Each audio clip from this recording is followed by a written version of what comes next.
My guest this evening is a self-described girl from the South Side.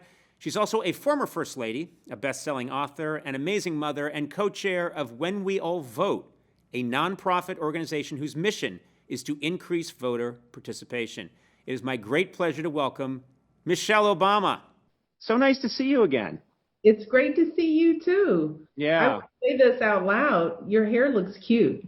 You think it's cute? You like it? It's adorable. Well, thank you. It's Especially really...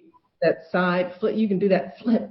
There you go. And I can soon. What I want to do is keep growing it till it's like down to here, and I want to do that thing. That will be so much fun. Make sure you invite me back on when that happens. The thing that I see women do it in reality shows all the time. They do this. Yes. Yeah, you want to be able to do that. You're getting close. I'm getting there. First of all, you look fantastic, as you always do.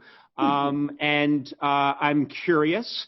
First question I ask everybody these days is, how are you guys holding up during the pandemic? What's the Obama routine? What is you as a family? Because I know you're all holed up together. What do you do?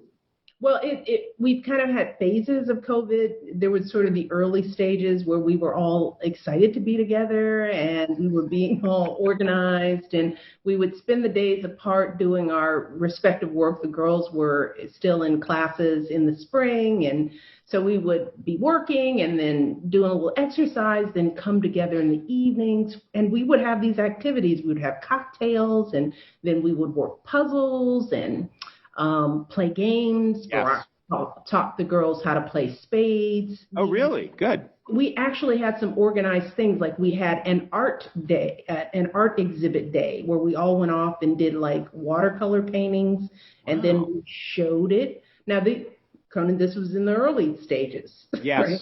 I'm familiar. There was a period, I know that we were going to say, there was a period of about a month or two, maybe 2.5 months of, isn't this a rare opportunity for all of us to enjoy each other's company as a family? That's then right. That went away. That went away. And it started, I think, first, our kids got a little sick of us. They were, which was fine because we were pretty much sick of them. And so the summer started happening, and then we could be outside a little bit more, and we came to the vineyard where we still are. Mm-hmm. And so there's more room to roam around, can go on hikes, and, that was good because it helped us break it up. And now the kids are back in Zoom land with classes. They're doing it remotely, and they are no longer thrilled about being with us. So no. They'll come down periodically for a grunt. How about you and your husband? Are there moments where you're thinking we tend to put figures like yourselves and your husband up on a pedestal, and we forget that you too can have moments of, it's that guy. Oh yeah. We've talked about this. I mean, it's, the thing, Barack was finishing his book, as it was just announced that his books are going to be published after the election. So he's actually spent most of the summer locked away writing the book. So he's had limited time to get on my nerves, but then he sort of has gotten on my nerves because I haven't seen him enough. He can't win. He can't win. We all know that. We know that we can't win. We get it.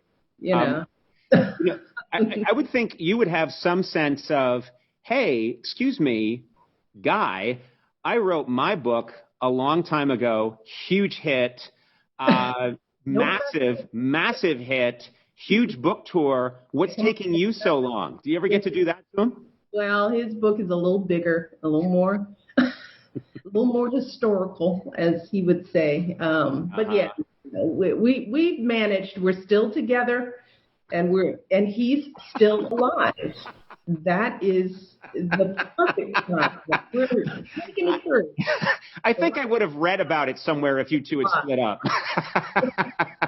I was thinking about this earlier today. I had the great pleasure of spending some time with your family, with your mom. And your mom is such a social person. And I mean, immediately you cannot.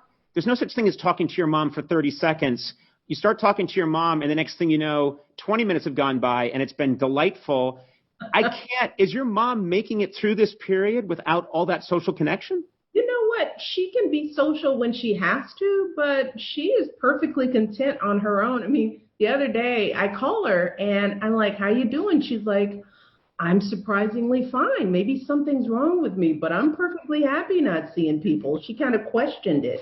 But she's got a little routine going on, and she's been good. I think she's been doing some mild, safe social distancing with relatives, outside, things like that. So good. It's kept her focused. So she is doing well. Thank you for asking. She is I think, the least affected person I've ever met by this historic change that happened in her life. When I talked to her, she just had this attitude like, well, I'm here now living in the White House because that's what's going on now. I mean, it was really incredible. And she had there was no sense that it changed her in any way. Oh my God, no. I mean, and she has played a pivotal role in keeping us all grounded. She is just not impressed with anything. Not much of anything. The funniest thing is like when we were in the White House and we'd do these fabulous, international trips. And it was always like pulling teeth to get her to go. We're going to China, Mom. And it's like, well, why would I want to go to China? The Great Wall, history, it's another part of the, you want to go to the Vatican, see the Pope? It's like, didn't I meet the Pope once before? Why would I want to go back to Rome? Didn't I seen it? It's like, you might want to see it again.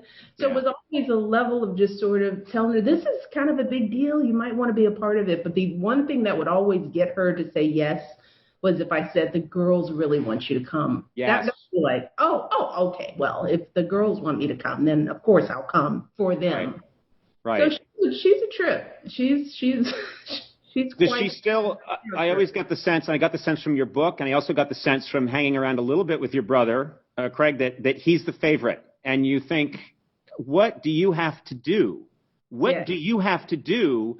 Yeah. You are known throughout the world. You are an iconic figure, and she's still like, yeah, pretty good. But Craig, you got to give it to Craig. The apple of her eye. I mean, he's my favorite too. He's actually a very sweet brother to have. But no, it's like he can get her to do anything. Right. So even moving into the White House, I was like, I couldn't convince her to come, so I had to call Craig and tell her, Craig, you got to make Mom come to the White House. We need her. She was like, oh, of course. If Craig thinks it's a good idea. So dynamic, big brother, mothers and their sons, She likes me. She loves me deeply. That I know. But I think we've all concluded that even it's his own wife, his own kids, they know, well, if you want grandma to do something, like Craig, call him. Well, you used your brother too. I heard you say that you got your brother to sort of check out your, boyfriend at the time, President Obama, and to see how is he on the basketball court? Analyze him for me, because you thought that might tell you something about his character. Absolutely. I mean, we have always been a big sports family. My brother played tons of sports, I was all Ivy, and basketball was a big part of our lives. And my father believed you could tell a lot about a person by how they behaved on a team. And I agreed with this. So I thought, I was dating him, starting to get serious. I was introducing him to the family. And you know how people they show up well for your family. But what do they do when the stakes are really high? What happens on the court? So he took him out to play a pickup game, and the reports were obviously good because he stayed in my life. Wasn't a ball hog. He said he was good without being cocky. He wasn't afraid to pass the ball. And he didn't do on the court what he couldn't do. He didn't try to dunk or do something that he clearly couldn't do. So all in all, it was a good report. And it has wound up being, Barack has been pretty consistent, Sure. His character, as we can see, as our nation's leader. Yeah. That He's a pretty honest shooter. Yeah, I first of all, I'm very glad he had a good game that day. Or else God knows how history would be different. Second, it occurs to me that if my the women in my life had judged me on my basketball prowess, I would be a 57-year-old virgin right now. So and no game. I really stayed away from the basketball. All that height. My God. Well, with great height does not come great coordination. I hate to tell you. Well, you have other things. Tell me what they are at some point, because I don't know. Your great hair. Thank you. We'll leave it at that. Wonderful smile. And wicked wit. I mean. Yeah, there we go. Thank you. Basketball.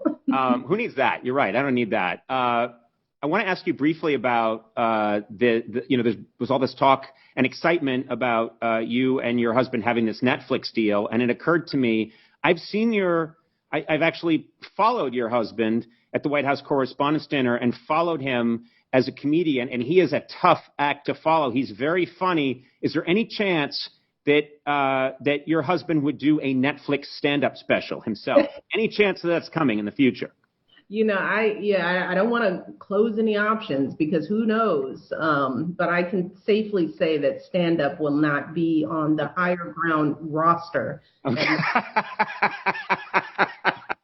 That would certainly be a strange turn. No one would see that coming because I know you have all these great... Be like, a comedy special from the Obamas, huh? Yeah. Just your husband just prowling the stage with a mic and with like a cat suit on or a leather sort of pacing like Chris Rock or maybe wear something red leather like Eddie Murphy, some throwback stand. That's something to think about. Please think about it. I'll call Ted Sarandos and see what he thinks. Please tell him. I just, I'm glad. I'm picturing it in my mind and I'm laughing. It's making me really laugh. I do have to ask because it just happened that very sadly we lost Justice Ruth Bader Ginsburg. And I know you and I have talked about this before. My mother, one of the early women to go to Yale Law School, and you went to law school and worked very hard. And I'm wondering what her legacy means to you. Oh, where do I begin? Yeah. You saw through your experience with your mother what it meant for women of her generation to go and obtain their law degree at a time when women were not thought of as being competent or smart enough to do that. And the level of discrimination that they faced in law school and in their firms afterwards. I just think about that and think about the determination and the sheer intelligence it took for people like Justice Ginsburg and your mother and so many other women. Well, not many of them, because there were very few of them in that generation who were at the front lines of opening up opportunities for all of us. And her entire legal career, her time on the Supreme Court, really pushed open a new set of possibilities for women all over the country and all over the world. And to lose that kind of icon in this time that we're in, because we are facing some difficult times, is heartbreaking. But it should also be eye-opening. We talk about, in every election, we talk about why it's important to vote and the impact that who's in the Oval Office makes to the Supreme Court and those appointments. Right. Sometimes that doesn't feel real to people. It's not motivating enough because they're like, well, what does this mean? The Supreme Court, a lot of people don't understand. But now that we've lost this icon and the balance of power on the Supreme Court lays in the hands of this sitting president and will impact the lives of young people for generations to come, it is all too real what having someone like her on the court has meant. But it makes it plain that we cannot take this election for granted. Not now, not ever. She was an icon, a great role model to me, and a dear friend to me and to Barack, and she will be sorely missed. Let's talk about something that is of crucial importance, and that is the deadline to vote is around the corner, and I know this is a major cause of yours, and I think it's something that everybody's concerned about right now, which is the number of people that will decide this election. The number of people that decided the last election was so razor thin that everyone needs to understand how important their vote is. It's crucial. Oh, and, it amazes me to hear people say, well, I didn't vote because I didn't think it mattered. And as you mentioned, this last election, in some of the swing states, the margin of difference was 5 votes per precinct. And that wasn't just unique to this past election. I mean, I have been campaigning in midterm elections and in the last several elections, and I've looked at the statistics, and every time you look at the margin of victory, because we have such a low voting percentage in this country, that for every election at every level, we're talking about 1, 2, 5, 10, 50 votes that determine who your mayor is, who your governor is, who your, council member is. So every vote absolutely matters, and people just take this for granted. And then when it doesn't turn out the way they had hoped, they're shocked and upset.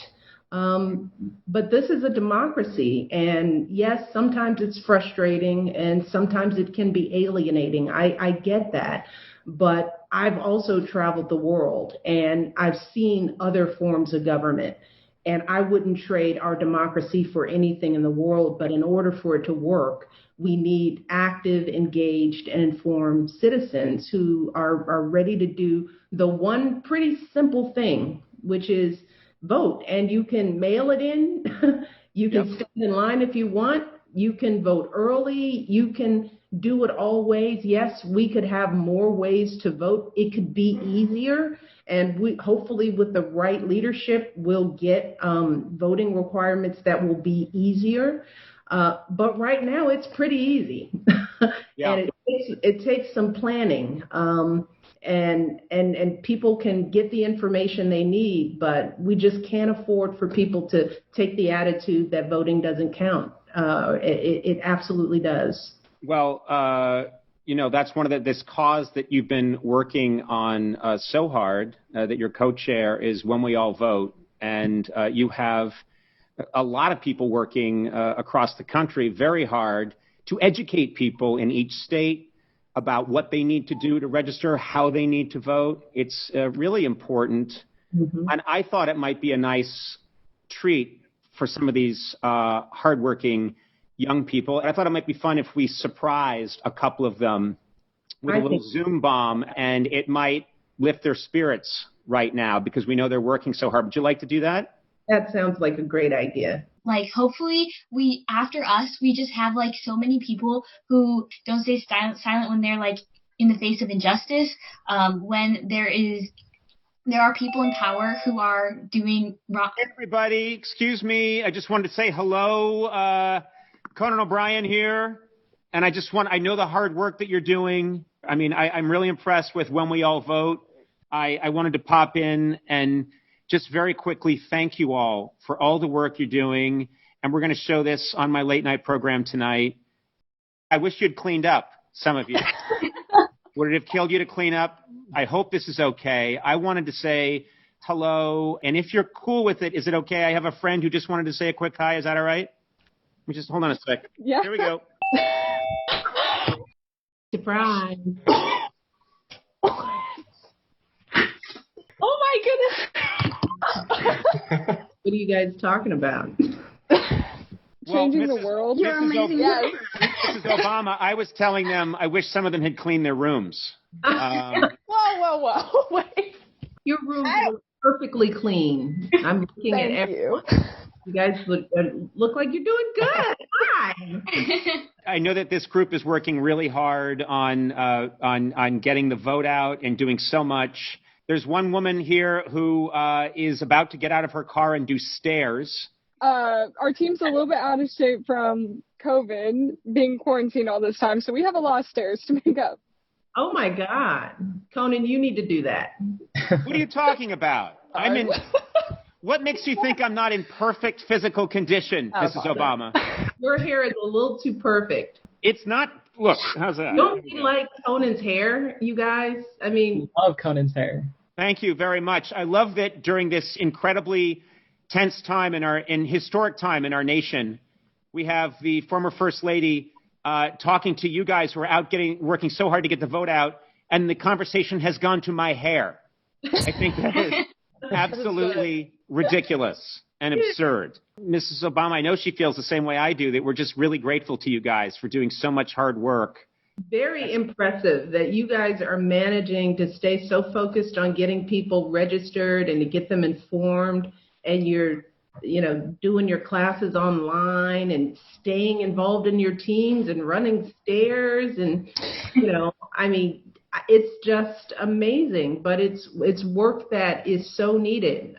It is so important for you guys to get your generation and your peers and your family members focused on this election. The work that you're doing couldn't be more important, and I am so proud of you. And it's like when I see your faces, that makes me want to work harder, because I think you all deserve leadership that reflects who you all are. And you guys are good and smart and kind and open and caring, and you deserve leadership that reflects that. So keep working hard, please. And we love you so much. Conan, aren't these?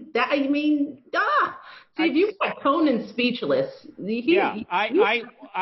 I'm very impressed with these kids. Again, I think some of the rooms could be cleaner, but I'm going to shut up about it. Well, thank you all very, very much. And I leave the final sign off to Mrs. Obama. Oh, you guys keep up the great work. Study hard, stay safe, wear your masks. I'm going to be a mother. Eat your vegetables. And what? No.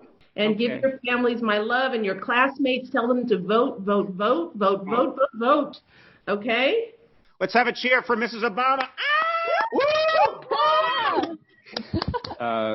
There's no better segue than we have 40 days until the election.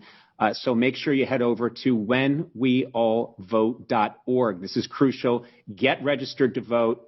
Make your plan to vote early. It's so important that we all make our voices heard. Again, always an honor, just an incredible honor to speak with you. Thank you for taking the time, and and please let me know anything we can do to help. We're down to do it. I can always count on you. Well, no, that's not true. I can. Yes, you can. Most people can't, but you can. Thank you very much. Thank you.